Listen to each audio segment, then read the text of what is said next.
今回はおろしニンニクとおろし生姜の長期保存方法をご紹介します。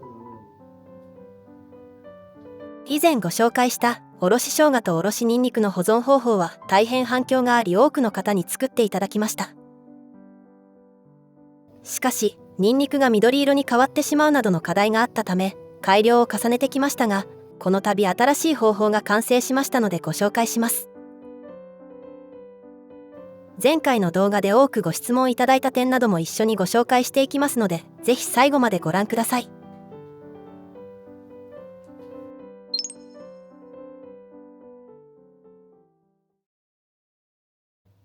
今回はニンニクを使って作り方をお伝えしますが、生姜でも手順は同じです。詳しい作り方は概要欄とコメント欄に貼ってある以前の動画でご紹介していますので、ぜひチェックしてみてください。作り方をご紹介する前に、以前の動画で一番コメントが多かったニンニクが緑になりました、食べても大丈夫ですかというご質問。以前の動画でも軽く触れましたが、緑になっても全く問題ありません。生のニンニク独特の香りの元になっているアリーンという物質が吸ったり刻んだりすることでアリシンという物質に変化します。その物質が空気にさらされると、ニンニクに微量に含まれる鉄分と結合して緑色になるんです。緑になったニンニクを食べても体に害はなく、ニンニクの効果も変わりませんし、味も変わりません。しかし緑にならない方がいいですよね。こうならない方法をご紹介します。まずは皮を剥きます。根元を完全に切り落とさずに少し残してからニンニクを剥がすと、意外と簡単に皮が剥けます。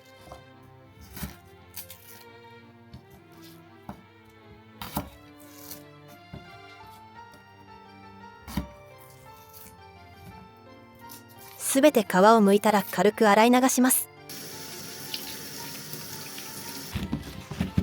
洗ったらキッチンペーパーなどで軽く水気を拭いておきましょう。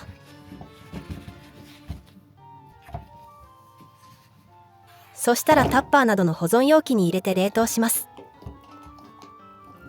しっかりと凍らせたいので、最低でも3日くらい冷凍してください。今回はすでに冷凍させておいたものがあるので、そちらを使います。以前の動画ではブレンダーを使いペーストにしました。しかしこれも緑になってしまう原因の一つだった可能性があり、少し手間ですが手でおろします。この時金のおろし器ではなく、できれば陶器やプラスチックのものを使用してください。凍っていると削りづらいので解凍させます。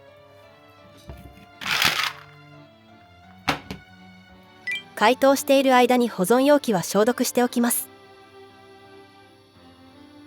アルコール消毒でもいいですが、煮沸消毒する場合は沸騰したお湯で5分くらい煮立たせましょう。終わったら逆さにして冷ましておきます。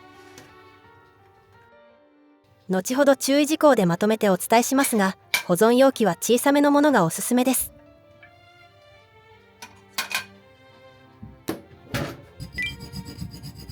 解凍させると削りやすくなるので、どんどん削っていきましょう。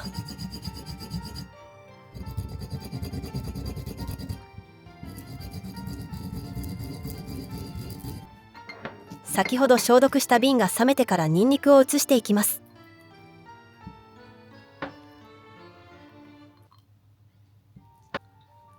瓶がニンニクでいっぱいにならなかったので、瓶の周りについたニンニクをヘラで軽くきれいにします。ニンニクの表面にラップをします。瓶がいっぱいになって空間がなければラップは不要です。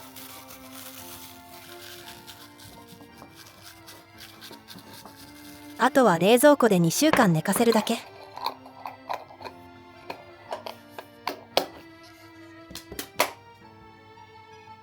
以前の動画ではここに蜂蜜を入れて作りました。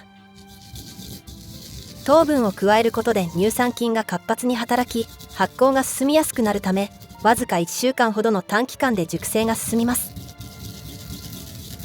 しかし以前の動画で蜂蜜を入れたくないとの声も多くいただきましたので、蜂蜜なしの場合は2週間ほど待っていただければ問題ありません。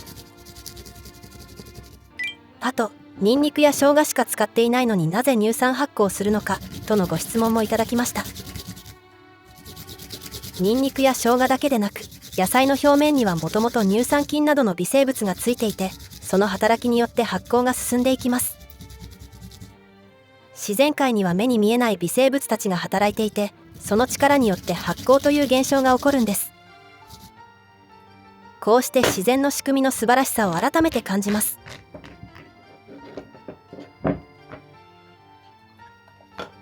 後ほど比較するためにブレンダーですりおろしたものも作ります。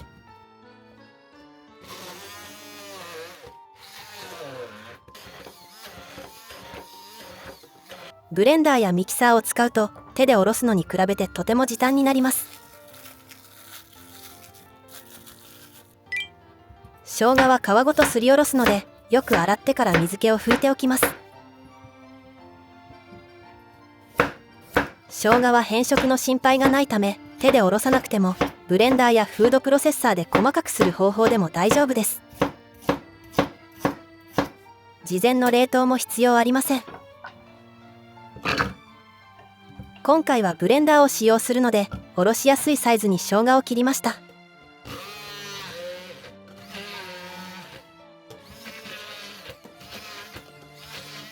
滑らかになったら保存瓶に移しましょう。保存容器はできるだけ密閉できるものが良いので瓶を使用しています。内側にパッキンがついているものは密閉されやすいです。このニンニクと生姜は我が家では切らすことなく常備しているんですが、使っていて気づいたことがあります。餃子、カレー、唐揚げなどニンニクと生姜はセットで使うことが多いので、混ぜる段階でミックスしておくととても便利なんです。一緒にしてしまえば瓶を毎回2つ出さなくていいですし、両方から中身を取り出す手間も省けて時短になります。我が家は生姜を多めにするのが好みなので、生姜とニンニクを6対4くらいの割合で作っています。生姜とニンニクをミックスしたものも作り方の手順や発酵期間などは全て同じです。個人的にはこのニンニク生姜ミックスが一番使いやすく、一番使用頻度が高いので多めにストックするようにしています。もちろん冷ややっこなど生姜単体で使いたい時もあるので、それぞれ常備しています。すりおろし器についてしまった生姜やニンニクは水などで流せば無駄なく料理にお使いいただけます。すぐに使用する場合は水で問題ないのですが、数日使用しない場合は料理酒で洗い、冷蔵で保存すれば1週間くらいは持ちます。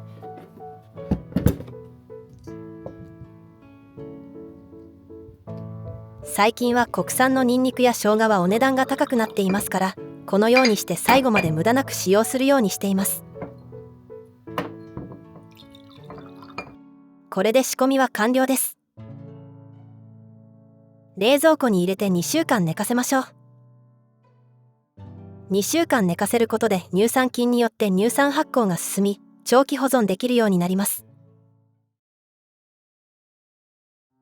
そしてすでに2週間寝かせたものがこちらになります。いろいろな作り方で試してみました。左から冷凍してから手ですったもの、ニンニク生姜ミックス、冷凍してからブレンダーですりおろしたもの、生のニンニクを手ですりおろしたもの、生のニンニクをブレンダーですりおろして冷凍してから解凍して瓶詰めしたもの、冷凍してから陶器のおろし器ですったものは発酵して少し黄金色になりました。個人的な体感ですが、発酵させたニンニクは生のニンニクに比べて食後の強い匂いが残りにくいように感じます。その点からもこのニンニクはなくてはならない存在です。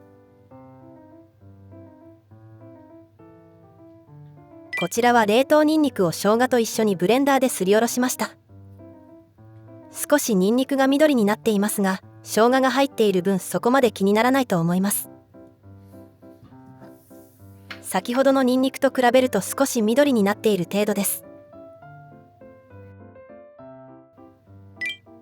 冷凍してからブレンダーですりおろしたものも若干緑になってしまいました。冷凍ニンニクをすりおろした場合でもここまで色が違うのはおそらくおろし器の素材によるものだと思いますが、正確な原因ははっきりわかりません。しかし生のニンニクから作るよりははるかに薄い緑です。すりおろしてから冷凍するパターンもほとんど意味がありませんでしたので、すりおろす前に冷凍することがポイントです。味も風味も全く問題ありませんので、色を気にしない場合は冷凍せず生のままで作るのが一番手軽な方法です。これは冷凍させてからすりおろしたニンニクを約半年熟成させたものです。熟成して色がかなり濃くなりました。冷凍後のニンニクでも腐敗することなくしっかり日持ちしました。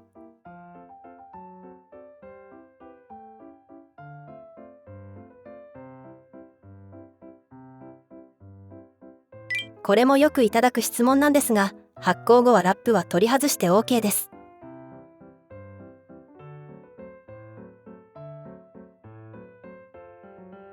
発酵した後の生姜でよくいただくのは表面が茶色くなってきたというご質問。これは生姜のポリフェノールによる色の変化なので自然な現象です。腐敗の見極め方としては、異臭がしたり黒い点や白いホワホワなど明らかにカビのようなものが生えている場合、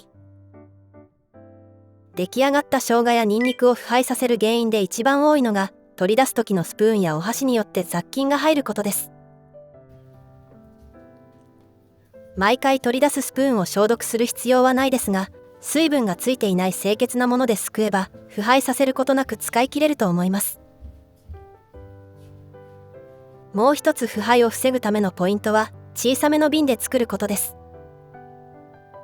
大きい瓶で大量に作ると使い切るまでに蓋を開ける回数、スプーンで取り出す回数が多くなり、雑菌が入るリスクも高くなってしまいます。なので我が家は小さい瓶に分けて一度に 2,3 個分仕込むようにしています。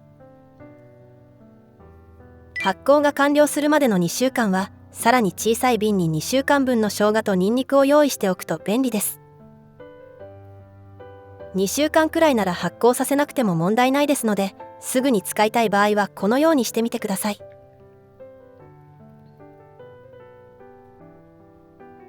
今回ご紹介したニンニクの変色に関する内容はあくまで私個人が家庭で行った実験結果に基づくものです。すべての品種で確認したわけではありませんので、品種や鮮度の違いによってはもしかしたら緑色に変化してしまう場合もあるかもしれません。その点はあらかじめご理解ください。このニンニクと生姜の保存方法はお料理の時短にもなって、市販のチューブより味も風味も良く、とてもおすすめです。ぜひ作ってみてくださいね。最後までご視聴いただきありがとうございました。